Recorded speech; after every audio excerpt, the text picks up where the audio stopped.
Si ce n'est pas encore fait, sauvegardez cette liste pour plus tard, vous pourriez en avoir besoin. Bonjour, je suis Frédéric Corby, courtier immobilier avec l'agence Groupe Sutton. Et voici la liste des documents essentiels à préparer pour la vente de votre condo. Alors, vendre son condo, c'est un grand projet, ça peut être très excitant, mais c'est aussi complexe avec beaucoup de paperasse et beaucoup de documents. Pour assurer une transaction qui se passe bien et répondre aux exigences légales, c'est important de rassembler tous les documents appropriés pour la vente du condo. Alors, ils vont vous être demandés par acheteur, ils vont vous être demandés par votre courtier immobilier, ils vont vous être demandés par le notaire responsable de la transaction. Donc ça fait 3 bonnes raisons de les garder préparés et de les avoir sous la main pour pouvoir vendre votre condo. Donc je vais vous expliquer chacun de ces documents à préparer et tout de suite je peux vous dire qu'il s'agit de la déclaration du vendeur et de la DRCOP. Je vous explique. Le premier des 3 documents, c'est la déclaration du vendeur. Alors, la déclaration du vendeur, c'est un document qui lui fournit des informations détaillées sur l'état de la propriété et de la copropriété. Ce document, il est vraiment important parce qu'il permet au futur acheteur de connaître tous les détails importants concernant le condo, tels que, par exemple, les rénovations récentes que vous avez pu faire ou le propriétaire précédent, les défauts qui sont connus et aussi, par exemple, des détails comme les charges mensuelles de la copropriété ou si la copropriété a des litiges en cours dont vous êtes au courant, etc. Il y a beaucoup d'informations à fournir dans la déclaration du vendeur. Remplir ce document avec précision et transparence, c'est important. Pourquoi? Parce que, comme je dis toujours, ça évite tout litige ultérieur. Ce qui a été déclaré aujourd'hui ne peut pas être reproché demain. Ça, c'est mon motto.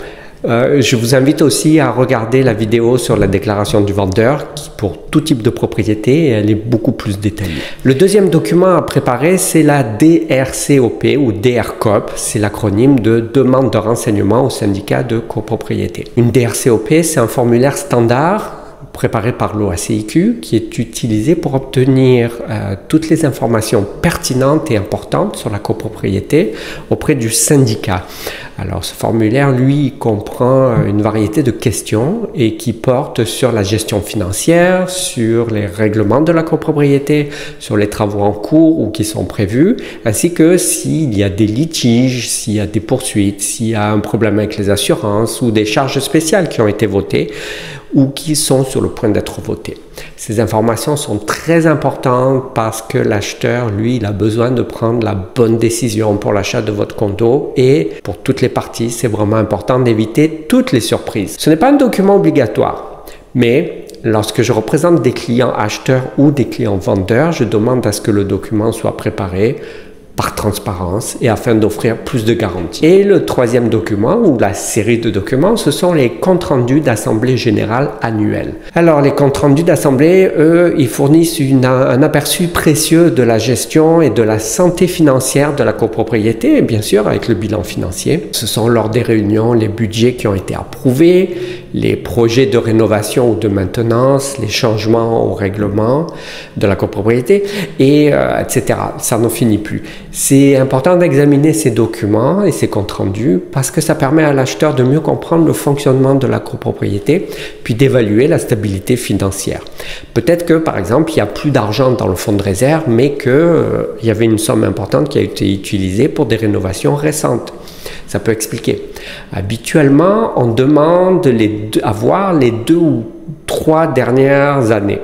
Pas plus, c'est pas nécessaire. Il faut savoir que ces documents, ils sont longs à produire et ils ne sont pas souvent remis aux copropriétaires dans les 6 à 9 mois après la tenue de l'assemblée. Ce que je veux dire, c'est que par exemple, si l'assemblée générale s'est tenue au 1er septembre, on va attendre un bon 6 mois avant de les obtenir. Donc, si vous achetez un condo en janvier, vous n'aurez pas les derniers compte rendu d'assemblée générale parce qu'ils ne sont pas prêts. Ça, c'est selon mon expérience sur le terrain. En conclusion, avec ces 3 documents, je dirais qu'en rassemblant et en fournissant ces documents qui sont vraiment essentiels à la vente de votre condo, encore une fois, ils vont vous être demandés par votre courtier, par votre acheteur et par votre notaire. Ils sont conçus, ces documents, pour offrir de la transparence et de la conformité légale. Ils sont conçus pour protéger à la fois le vendeur et l'acheteur, pour assurer une transaction immobilière en toute sécurité et toute légalité. et en évitant les surprises. Si vous avez des questions sur les documents nécessaires pour vendre votre condo, il y en a d'autres. Là, je vous ai parlé des 3 les plus importants selon moi.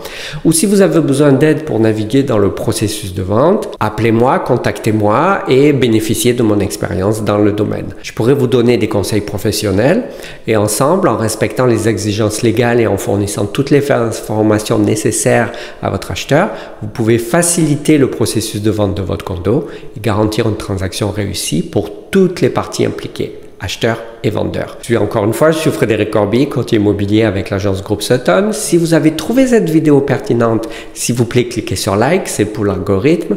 Et si vous souhaitez plus d'informations sur le marché de l'immobilier à Montréal et au Québec, je vous invite à suivre ma page YouTube.